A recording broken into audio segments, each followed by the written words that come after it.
একে অপরের প্রয়োজন, একে অপরের বিপদে পাশে থাকার মানসিকতা নিয়ে সওয়াবের আশায় একে অপরের কাছে পানি পাঠাই দিয়েছে নিজে পান না করে। এটা ছিল সাহাবায়ে কেরামের আখলাক, এটা ছিল সাহাবায়ে কেরামের মানসিকতা, এটাই ছিল সাহাবায়ে কেরামের চরিত্র। এজন্য তো আল্লাহ তাআলা কোরআনের মধ্যে ঘোষণা দিয়ে দিয়েছেন, ওয়ায়ুসিরুনা আলা আনফুসিহিম ওয়ালাউ কানা বিহিম খাসাসা, তাদের একান্ত প্রয়োজন থাকা সত্ত্বেও তারা নিজের উপরে অন্যকে প্রাধান্য দিত। নিজের প্রয়োজনটা দমিয়ে রেখে অন্যকে কি করত? প্রাধান্য দিত। অন্যর প্রয়োজনকে বেশি বড় প্রয়োজন মনে করত, নিজের প্রয়োজনকে ছোট মনে করত। এটা ছিল সাহাবায়ে কেরামের আখলাক। একদা নবী করিম সাল্লাল্লাহু আলাইহি ওয়াসাল্লামের দরবারে কিছু লোক আসছেন। তো আসলে নবী করিম সাল্লাল্লাহু আলাইহি ওয়াসাল্লাম নিজে একটা লোক পাঠিয়েছেন নিজের স্ত্রীদের কাছে, যে খোঁজ নিয়ে আসো যে কোনো ঘরে কোনো খাবার আছে কিনা। তো উনি নবী করিম সাল্লাল্লাহু আলাইহি ওয়াসাল্লামের সমস্ত ঘরে খোঁজ নিয়েছেন যে কোনো খাবার আছে কিনা। তো খোঁজ নিয়ে দেখা গেল কোনো খাবার নাই। রাতের ঘটনা এটা, কোনো ঘরে কোনো খাবার নাই। তো নবী করিম সাল্লাল্লাহু আলাইহি ওয়াসাল্লাম সাহাবাদেরকে বললেন, মজলিসে যারা ছিল তাদেরকে বললেন, এই মেহমানগুলিকে তোমরা যে যে পারো নিয়ে যাও।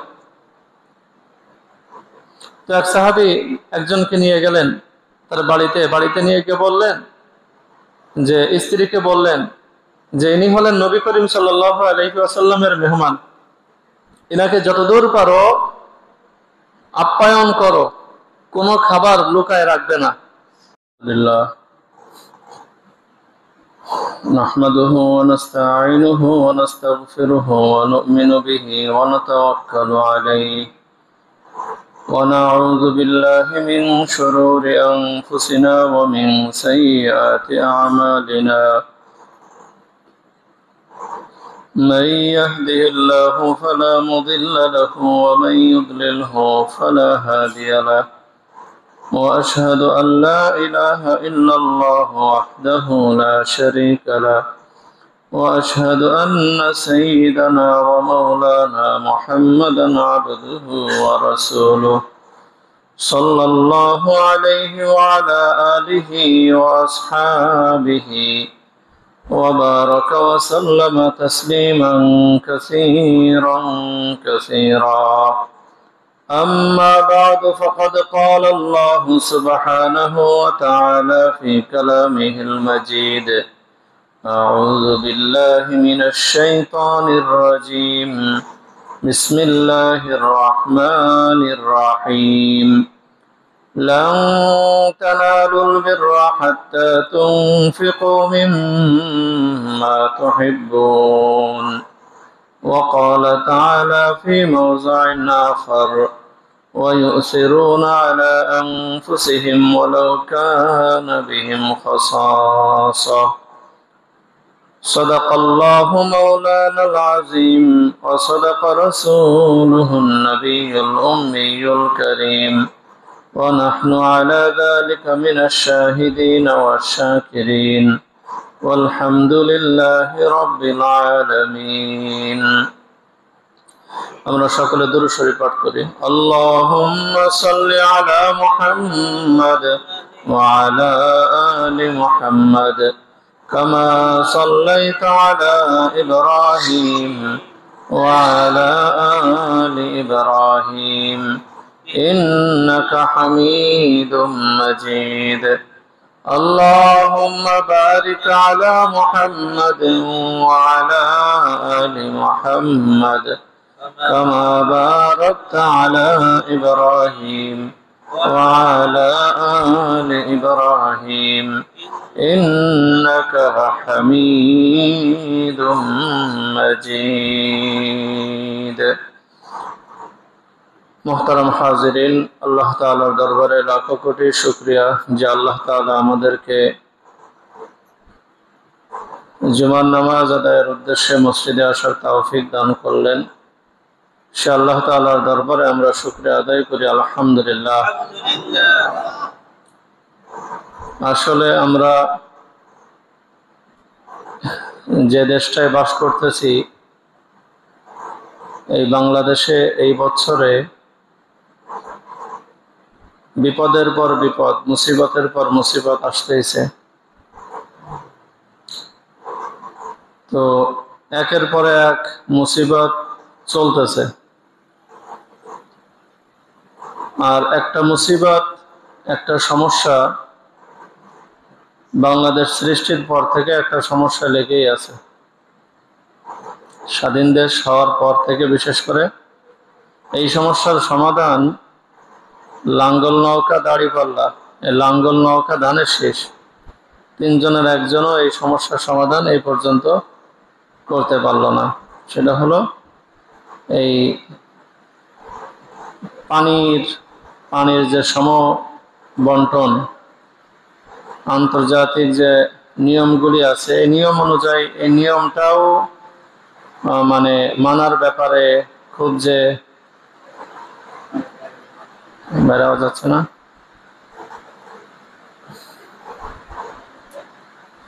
এই নিয়মটা মানার ব্যাপারেও কোনো সেরকম কোনো জোর তাকিদ ভূমিকা এরকম কিছুই লক্ষ্য করা এই পর্যন্ত যাচ্ছে না। তো যার ফলে আমাদের বাংলাদেশ প্রত্যেক বছরই কোথাও না কোথাও প্লাবিত হচ্ছে। আর এই প্লাবিত হওয়ার ফলে আমার দেশ, আমার দেশের মানুষ, আমারই ভাই বোন, আমার আত্মীয় স্বজন, আমরা ক্ষতিগ্রস্ত হচ্ছি। একটা দেশ আসলে একটা পরিবারের মতো, একটা দেশ একটা পরিবারের মতো। একটা দেশের এক সাইড খারাপ থাকলে আর এক সাইড ভালো থাকা যায় না, এক সাইড পচা থাকলে আর এক সাইড ভালো থাকে না।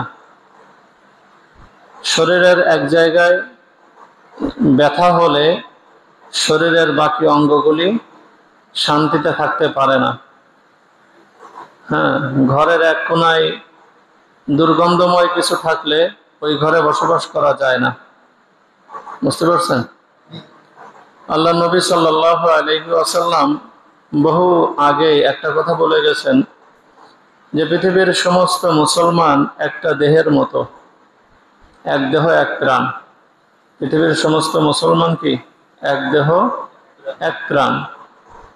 একটা কথা চিরসত্য, যেটা আল্লাহ তাআলা বলেছেন যে কোনো বিধর্মীরা কখনোই মুসলমানদের বন্ধু হতে পারে না। কোনো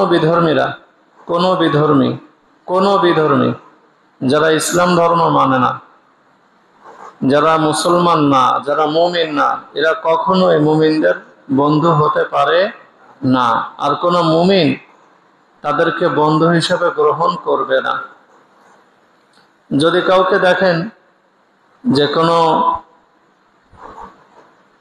মুমিন পরিচয়ক কোনো ব্যক্তি একথা বলছে যে অমুকে আমার, অমুক বিধর্মী আমার খুব বন্ধু, বুঝবেন যে এর ইমানে সমস্যা আছে, এ প্রকৃত মুমিন না, প্রকৃত মুসলিম না, এর ভিতরে ভেজাল আছে।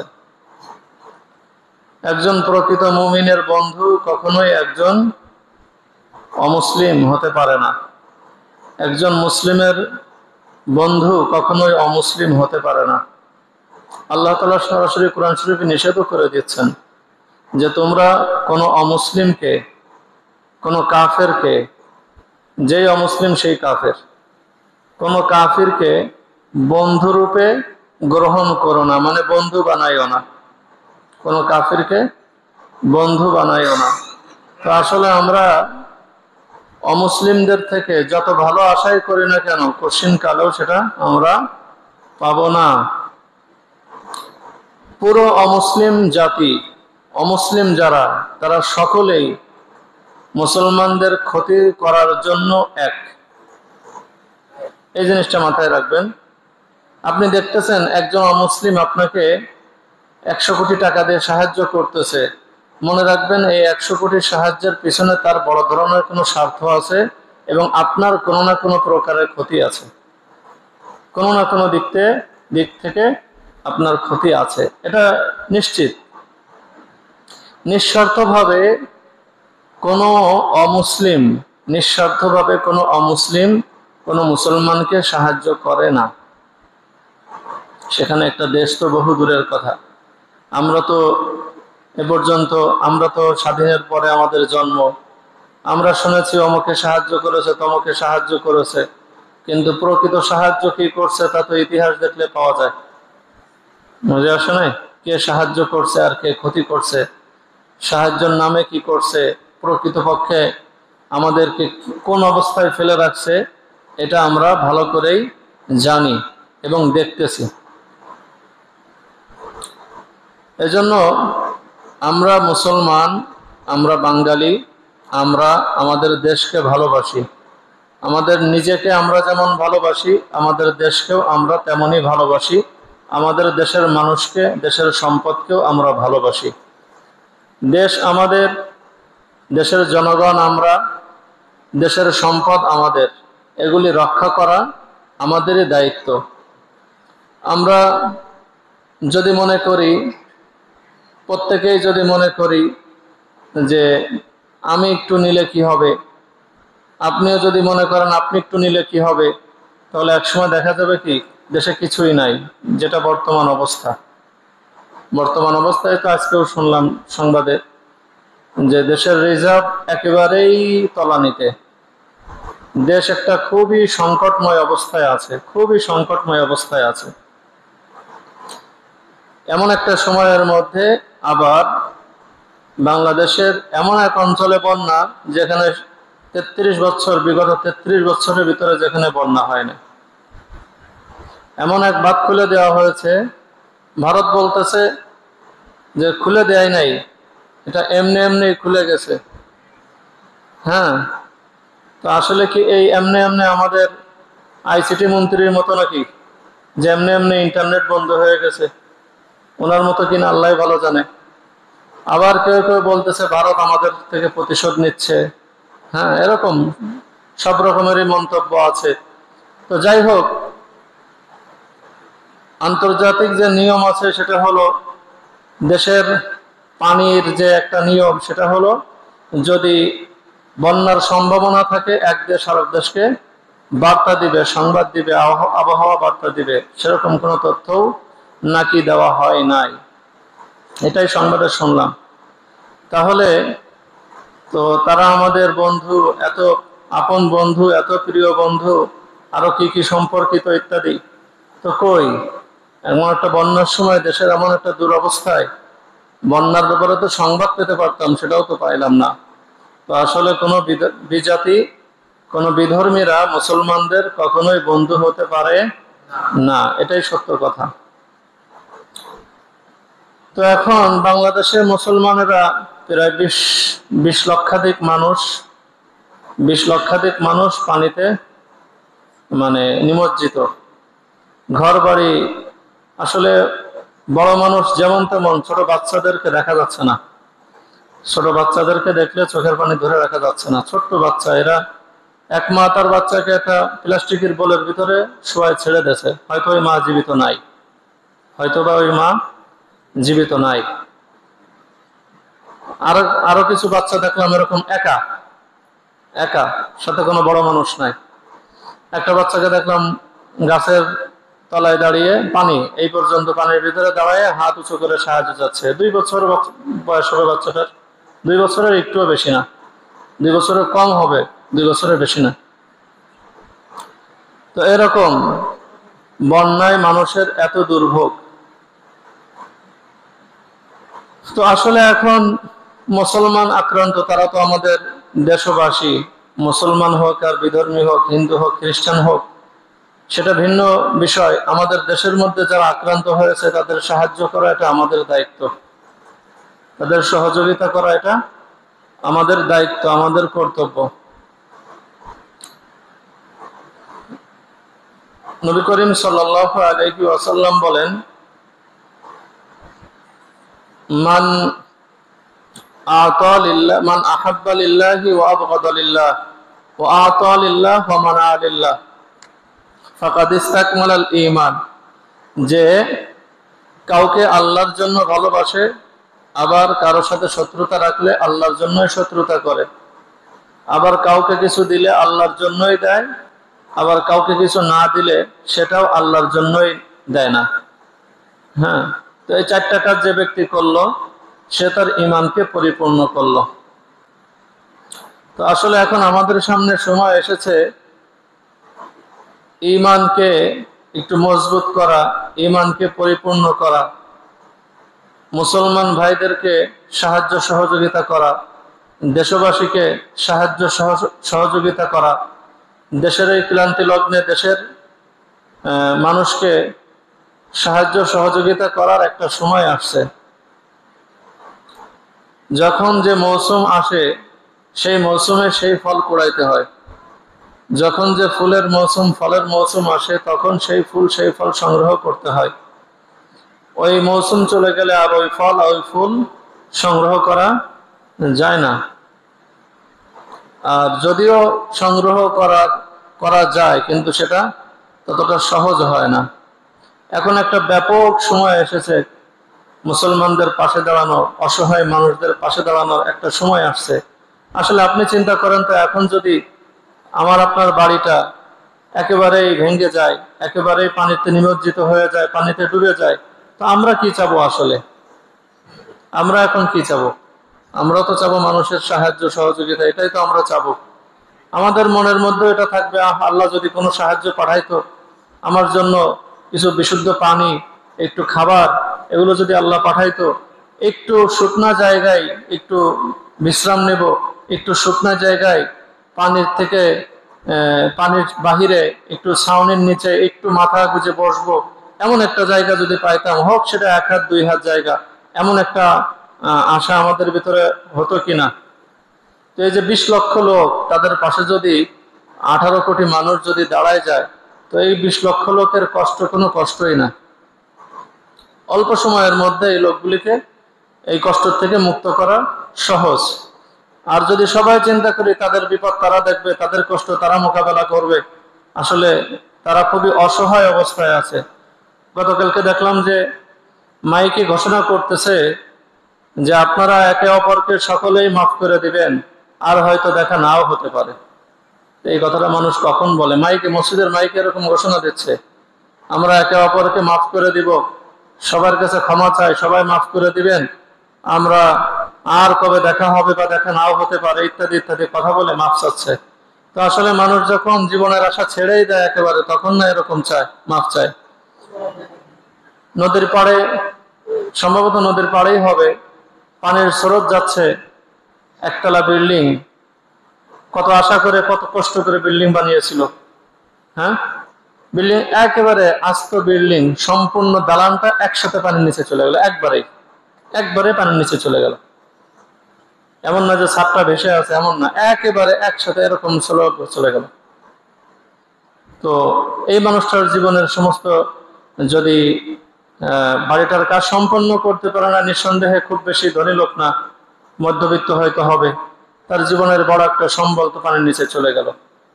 যাদের টিনের ঘর, মাটির ঘর, তাদের তো সম্বলই ছিল ওইটাই। না তারা কাপড় চোপড় নিতে পারছে, না কোনো খাদ্য সামগ্রী নিতে পারছে, কিছুই তো নিতে পারে নাই, হঠাৎ আচমকা বন্যা। এজন্য তাদের পাশে দাঁড়ানো আমাদের একান্ত কর্তব্য। মুসলমানের পাশে দাঁড়ানো আমাদের একান্ত জরুরি। আমরা যে যেখান থেকে পারি আমরা তাদের পাশে দাঁড়াবো। দেখেন সাহাবায়ে কেরাম রাদিয়াল্লাহু তাআলা আনহুম আজমাইন বিপদের সময় কোনো মানুষকে ছেড়ে দেন নাই, কোনো মানুষকে একা ছেড়ে দেন নাই। এক সাহাবী বলছেন, আমি যুদ্ধের ময়দানে আমার ভাইয়ের চাচাতো ভাইকে তালাশ করার জন্য যুদ্ধের ময়দানে গেলাম। যাওয়ার সময় এক মশক পানি নিয়ে গেলাম, 1 বোতল পানি। তো 1 বোতল পানি নিয়ে যখন গেলাম, তো গিয়ে আমার ভাইকে, আমি চাচাতো ভাইকে পাইলাম মুমূর্ষু অবস্থায়, মৃত্যুর অপেক্ষা করতেছে, কাতরাচ্ছে। এমন একটা সময় ভাইকে পাইলাম, তো ভাইকে ইশারা দিলাম, পানি পান করবে? ভাই আমারে ইশারা দিল, হ্যাঁ পানি পান করব। যখন ভাইকে পানি দিলাম, পাশের থেকে আরেকজন আহ বলে কাতরায় উঠলো। তো ভাই নিজে পানি পান না করে তার দিকে পাঠাইলো ওই জনের কাছে, যে সে বড় কষ্টে আছে, তার পানির প্রয়োজন, যাও তাকে পানি দাও। পানি নিয়ে তার কাছে গেলাম, দ্বিতীয় ব্যক্তির কাছে যাওয়ার পরে সে যখন পানি পান করবে এমন সময় পাশের থেকে তৃতীয় আরেকজন আহ মানে কাতরায় উঠলো। তখন দ্বিতীয় ব্যক্তি, ওনার নাম সম্ভবত হাশেম থাকে, উনি ওনাকে ইশারা করলেন যে ওনার কাছে নিয়ে যাওয়া পানি, ওনার বেশি প্রয়োজন। তো ওনার তৃতীয় ব্যক্তির কাছে পানি নিয়ে যাওয়ার পরে দেখা গেল তৃতীয় ব্যক্তি মারা গেছেন। তো পানি নিয়ে দ্বিতীয় ব্যক্তির কাছে ফিরে আসলো, আসার পরে দেখা গেল ওই ব্যক্তিও মারা গেছেন। প্রথম ব্যক্তি নিজের চাচাতো ভাইয়ের কাছে ফিরে আসলো, এসে দেখলো নিজের ভাইও মারা গেছেন। পানির জায়গায় পানি থেকে গেল। শুধুমাত্র একে অপরের প্রয়োজন, একে অপরের বিপদে পাশে থাকার মানসিকতা নিয়ে সওয়াবের আশায় একে অপরের কাছে পানি পাঠায় দিয়েছে, নিজে পান না করে। এটা ছিল সাহাবায়ে কেরামের আখলাক, এটা ছিল সাহাবায়ে কেরামের মানসিকতা, এটাই ছিল সাহাবায়ে কেরামের চরিত্র। এজন্য তো আল্লাহ তাআলা কোরআনের মধ্যে ঘোষণা দিয়ে দিয়েছেন, ওয়ায়ুসিরুনা আলা আনফুসিহিম ওয়ালাউ কানা বিহিম খাসাসা। তাদের একান্ত প্রয়োজন থাকা সত্ত্বেও তারা নিজের উপরে অন্যকে প্রাধান্য দিত। নিজের প্রয়োজনটা দমিয়ে রেখে অন্যকে কি করত? প্রাধান্য দিত। অন্যর প্রয়োজনকে বেশি বড় প্রয়োজন মনে করত, নিজের প্রয়োজনকে ছোট মনে করত। এটা ছিল সাহাবায়ে কেরামের আখলাক। একদা নবী করিম সাল্লাল্লাহু আলাইহি ওয়াসাল্লামের দরবারে কিছু লোক আসছেন। তো আসলে নবী করিম সাল্লাল্লাহু আলাইহি ওয়াসাল্লাম নিজে একটা লোক পাঠিয়েছেন নিজের স্ত্রীদের কাছে, যে খোঁজ নিয়ে আসো যে কোনো ঘরে কোনো খাবার আছে কিনা। তো উনি নবী করিম সাল্লাল্লাহু আলাইহি ওয়াসাল্লামের সমস্ত ঘরে খোঁজ নিয়েছেন যে কোনো খাবার আছে কিনা। তো খোঁজ নিয়ে দেখা গেল কোনো খাবার নাই। রাতের ঘটনা এটা, কোনো ঘরে কোনো খাবার নাই। তো নবী করিম সাল্লাল্লাহু আলাইহি ওয়াসাল্লাম সাহাবাদেরকে বললেন, মজলিসে যারা ছিল তাদেরকে বললেন, এই মেহমানগুলিকে তোমরা যে যে পারো নিয়ে যাও। তো এক সাহাবী একজনকে নিয়ে গেলেন তার বাড়িতে নিয়ে গিয়ে বললেন, যে স্ত্রীকে বললেন যে ইনি হলেন নবী করিম সাল্লাল্লাহু আলাইহি ওয়াসাল্লামের মেহমান, ইনাকে যতদূর পারো আপ্যায়ন করো, কোনো খাবার লুকায় রাখবে না।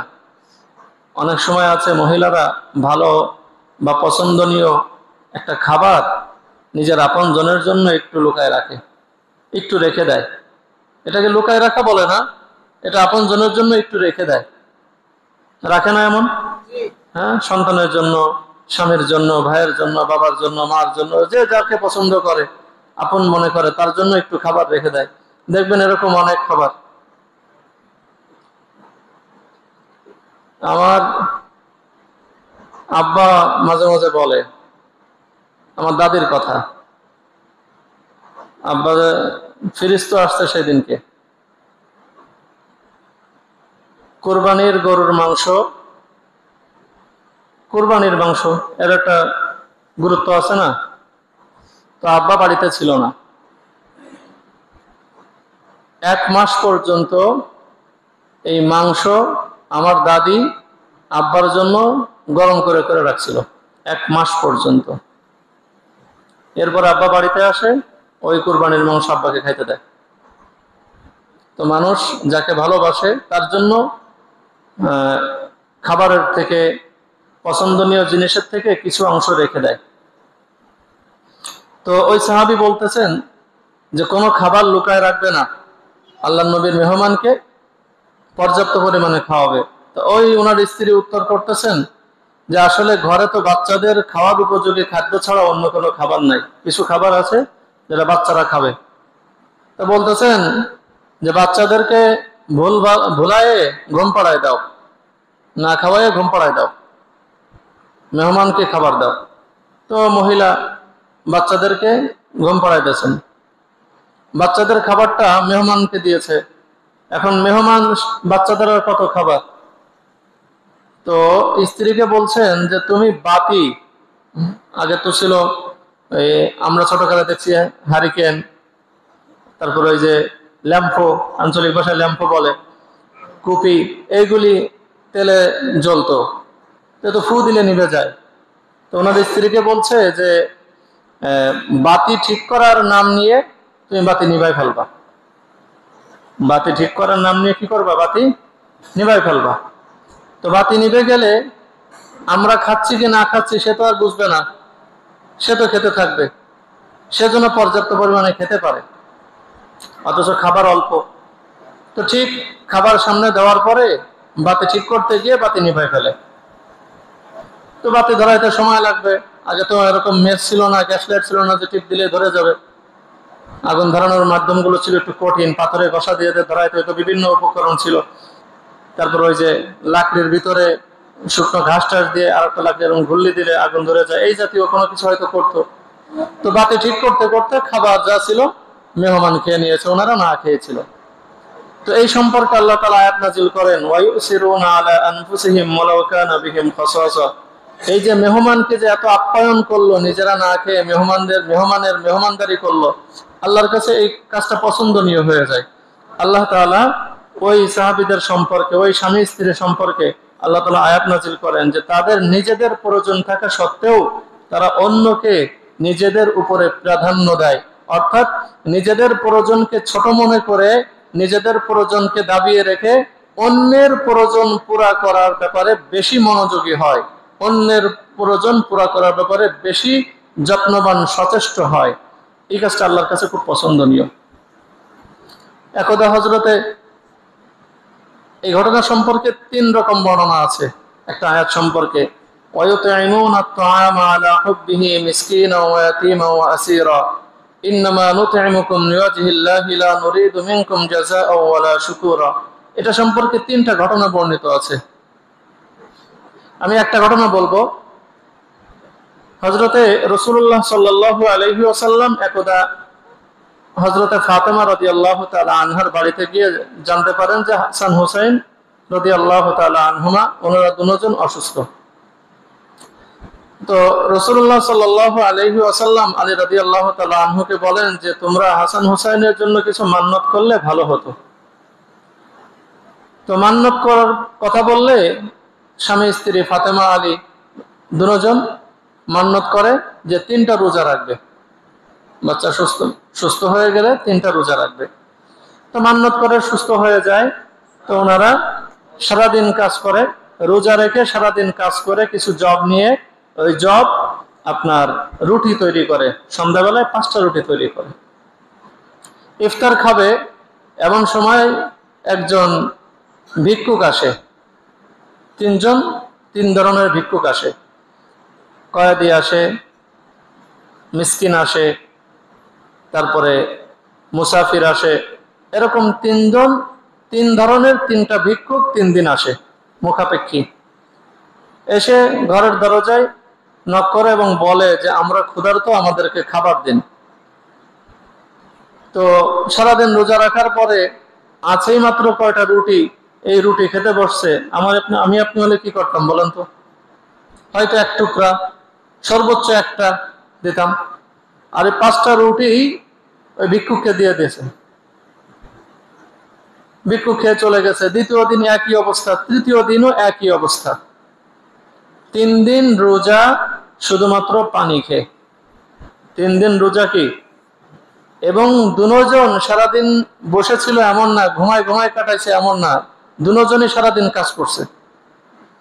দিনে অক্লান্ত পরিশ্রম, রাতে ইবাদত, আবার রোজা।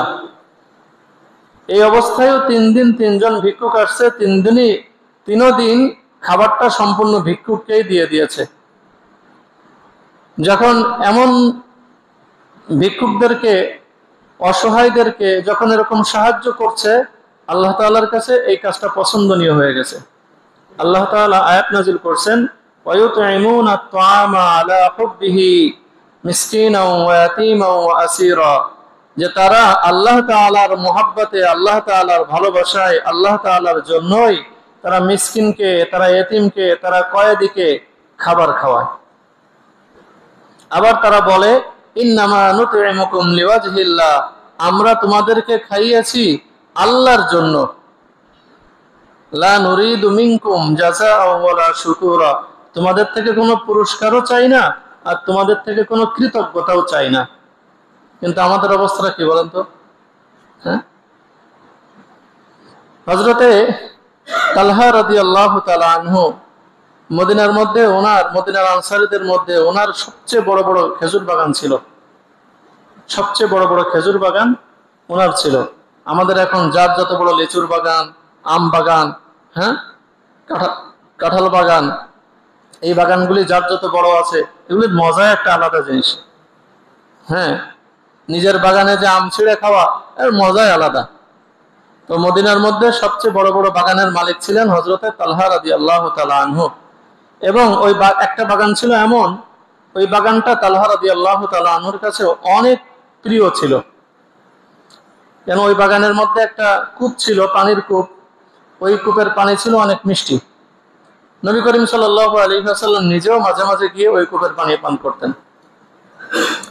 তো তালহা রাদিয়াল্লাহু তাআলা আনহু একদিন কুরআনের সূরা আলে ইমরানের একটা আয়াত তেলাওয়াত শুনতে পান, যে লান তানালুল বিররা হাত্তা তুনফিকু মিম্মা তুহিব্বুন, তোমরা পরিপূর্ণ সওয়াব ততক্ষণ পর্যন্ত অর্জন করতে পারবে না যতক্ষণ পর্যন্ত তোমরা তোমাদের প্রিয় বস্তু দান না করবে।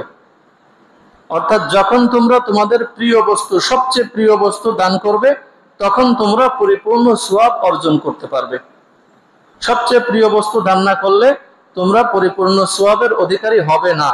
যখন এই আয়াতটা শুনেছেন তালহা রাদিয়াল্লাহু তাআলা আনহু, আয়াতটা শোনার সাথে সাথে ওনার ভিতরে একটা চাঞ্চল্যতা সৃষ্টি হয়েছে, একটা মানসিকতা এমন সৃষ্টি হয়েছে, আমার সবচেয়ে প্রিয় জিনিস কি, আমার সবচেয়ে প্রিয় জিনিস কি। উনি হিসাব করে দেখেন যে বাগানে উনি বিশ্রাম নেন, ওই বড় খেজুর বাগানটাই ওনার সবচেয়ে প্রিয়। উনি দৌড়াই গেছে রাসূলুল্লাহ সাল্লাল্লাহু আলাইহি ওয়াসাল্লামের কাছে, যে বলতেছে, ইয়া রাসূলুল্লাহ, আমার এই যে খেজুর বাগানটা, এটা তো সবচেয়ে বেশি প্রিয় আমার।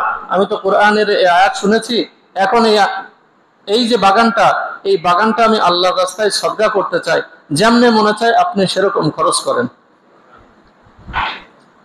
তো আসলে আমাদের ভিতরে কি এরকম চাঞ্চল্যতা, এরকম আগ্রহ কখনো কি সৃষ্টি হয় একটা আয়াত শুনলে, একটা হাদিস শুনলে?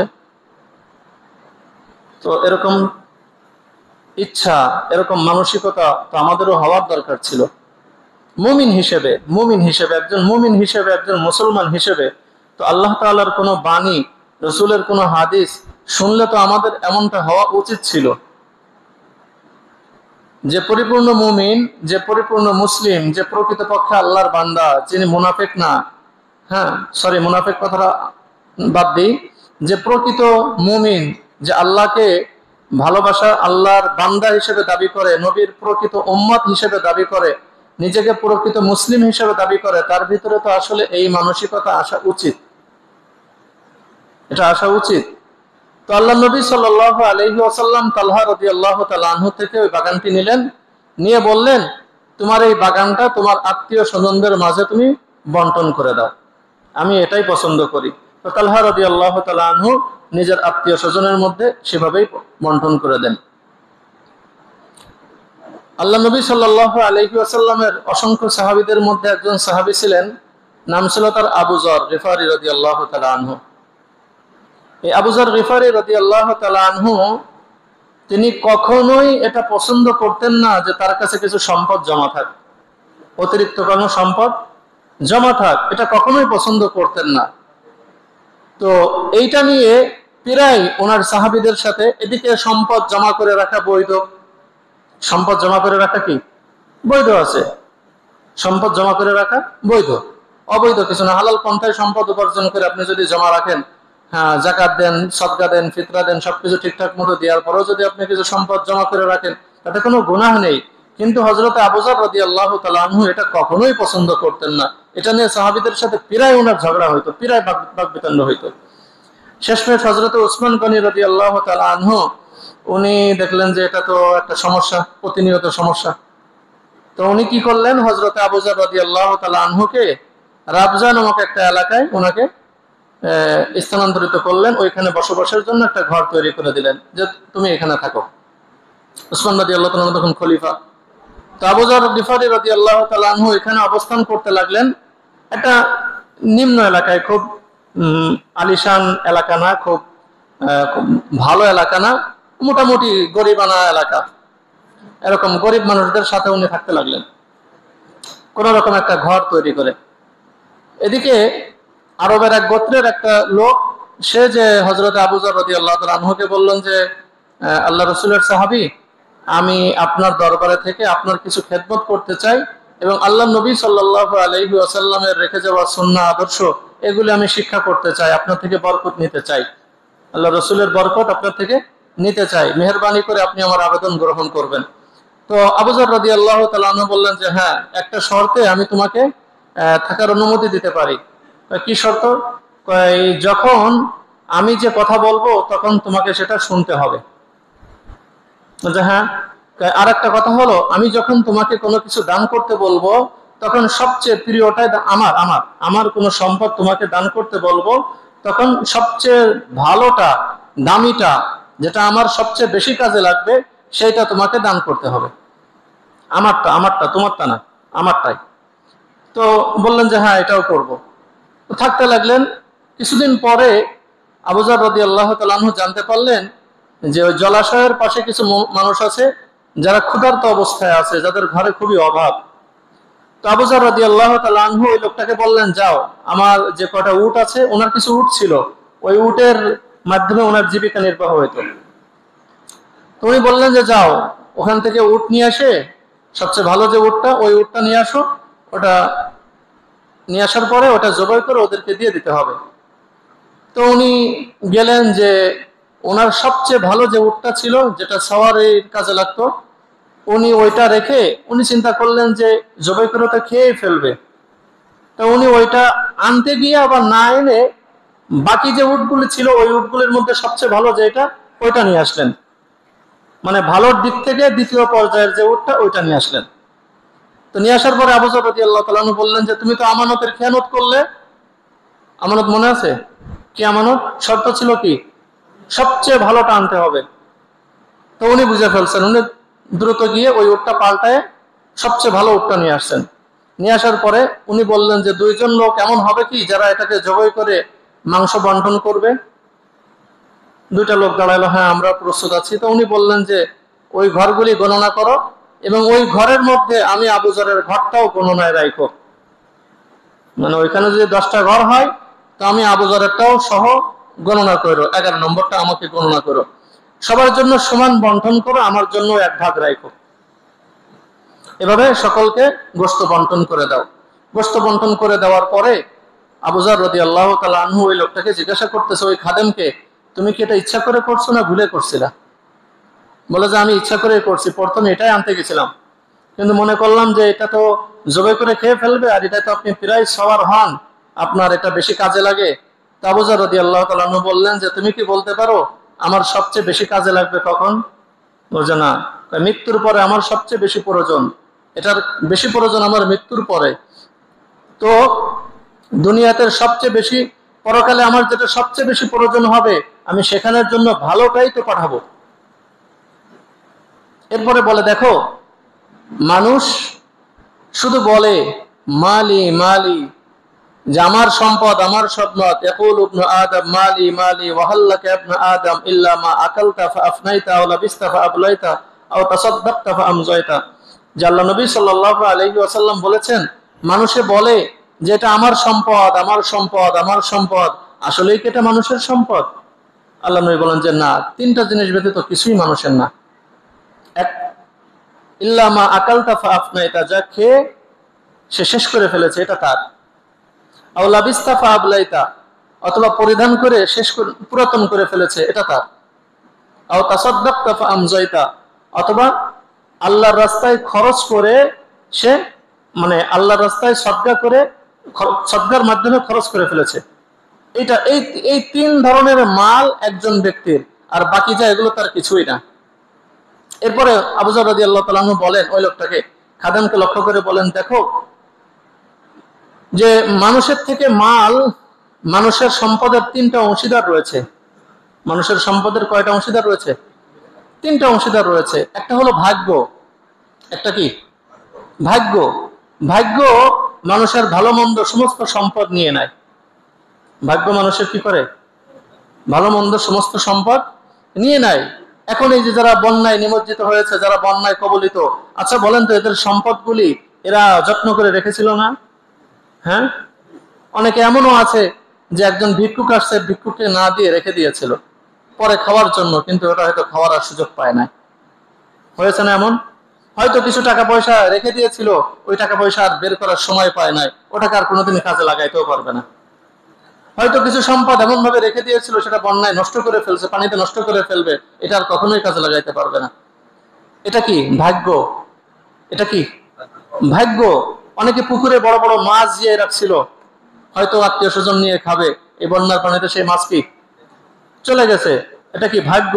এই ভাগ্যে তার সম্পদ নিয়ে যাবে। এক নম্বরে কি? মানুষের সম্পদের মধ্যে তিনটা অংশীদার রয়েছে। প্রথম অংশীদার কি? ভাগ্য, তাকদির। এই তাকদিরে মানুষের ভালো মন্দ সম্পদ নিয়ে যাবে, সব নিয়ে যাবে। যেমন এই বিভিন্ন দুর্যোগে মানুষের সম্পদ নিয়ে যায়। হ্যাঁ, বিভিন্ন দুর্ঘটনায় মানুষের সম্পদ বের হয়ে যায়। এটা হলো এক নম্বর। দ্বিতীয় নম্বর হলো ওয়ারিশ। দ্বিতীয় নম্বর কি? ওয়ারিশ। আপনার মৃত্যুর পরে আপনার সমস্ত সম্পদ আপনার ওয়ারিশরা নিয়ে যাবে, আপনার অপেক্ষায় আছে, মৃত্যুর অপেক্ষায় আছে। কখন আপনার মৃত্যু হবে? আপনার লাশ কবরে রাখার আগেই আপনার সম্পদ নিয়ে কি শুরু হয়ে যাবে? ভাগ বটোয়ারা শুরু হয়ে যাবে। এমনটা বাংলাদেশের ইতিহাস আছে না এমন, যে বাবার লাশ দাফন করতে পারে না সন্তানের জন্য, এক সন্তান আরেক সন্তানকে লাশ দাফন করতে দেয় না, আগে আমার সম্পদের ভাগ দাও তারপরে বাবার লাশ দাফন করা হবে। আছে না এমন ইতিহাস? আছে, ভুরি ভুরি আছে, বাংলাদেশে আছে। অথচ কত আলিশান বাড়ি বানিয়েছিল, কত সম্পদ কামাই করছিল। আমাদের বাংলাদেশের অনেক বড় হ্যাভি ওয়েট মন্ত্রী, এরা কি শেষ বয়সে নিজের বাসস্থানে থাকতে পারে নাই, সন্তানরা বাড়ির থেকে বের করে দিয়েছে। ইতিহাস আপনাদের সামনে আছে। সন্তানরা বাড়ির থেকে কি করছে? তাহলে এই যে জীবনে এত সম্পদ কামাইলো, এই যে এখনো দেখেন টাকা পয়সা নিয়ে পালায় চলে গেছে, সন্তানেরা কয় কি এই এর দায়ভার আমরা নিতে রাজি না, এর দায়ভার আমরা নিতে রাজি না। তো এই সম্পদ ওয়ারিশরা নিয়ে যাবে। এলো দ্বিতীয় অংশীদার। তৃতীয় অংশীদার তুমি নিজে। তৃতীয় অংশীদার তুমি নিজে। তোমার এই সম্পদের মধ্যে তোমার সমস্ত সম্পদের অংশ তোমারই। তুমি যদি তোমার কাজে লাগাও, তুমি তোমার অন্য দুই অংশীদার থেকে তুমি নিজে যে অংশীদার, এই সুযোগটাকে কাজে লাগাও। তার মানে তুমি যে এই সম্পদের মালিক, তুমি এই সম্পদের মালিক, তুমি এই সম্পদ দ্বারা তোমার জন্য কিছু অর্জন করো, অর্থাৎ তুমি পরকালের জন্য কিছু সঞ্চয় করো। আল্লাহ নবী সাল্লাল্লাহু আলাইহি ওয়াসাল্লাম সাহাবীদেরকে বললেন, ও আমার সাহাবী, তোমাদের মধ্যে এমন কেউ আছো যে নিজের সম্পদের থেকে অন্যের সম্পদ পাহারা দিতে বা নিজের কাছে গুছিয়ে রাখতে পছন্দ করো? সাহাবারা বললেন যে ইয়া রাসূলুল্লাহ, এমন পাগল তো কেউই নেই, এমন পাগল আমরা কেউই নেই। আমরা আমাদের নিজেদের সম্পদ পাহারা দিতে রাজি আছি, অন্যের সম্পদ পাহারা দিতে তো রাজি নাই। তো আল্লাহ নবী বলেন যে না না, এমন এক শ্রেণীর লোক আছে যারা নিজের সম্পদের তুলনায় অন্যের সম্পদকে পাহারা দিতে পছন্দ, এই কাছে রাখতে পছন্দ করে। সাহাবায়ে কেরাম রহস্য বুঝলেন না। আল্লাহ নবী বললেন যে দেখো, যারা সম্পদ শুধু গুছিয়ে রাখে, গচ্ছিত করে রাখে, জমায়, নিজের জন্য খরচ করে না, পরকালের জন্য খরচ করে না, দান সদকা করে না, এরা একসময় এই সম্পদ রেখেই মারা যায়।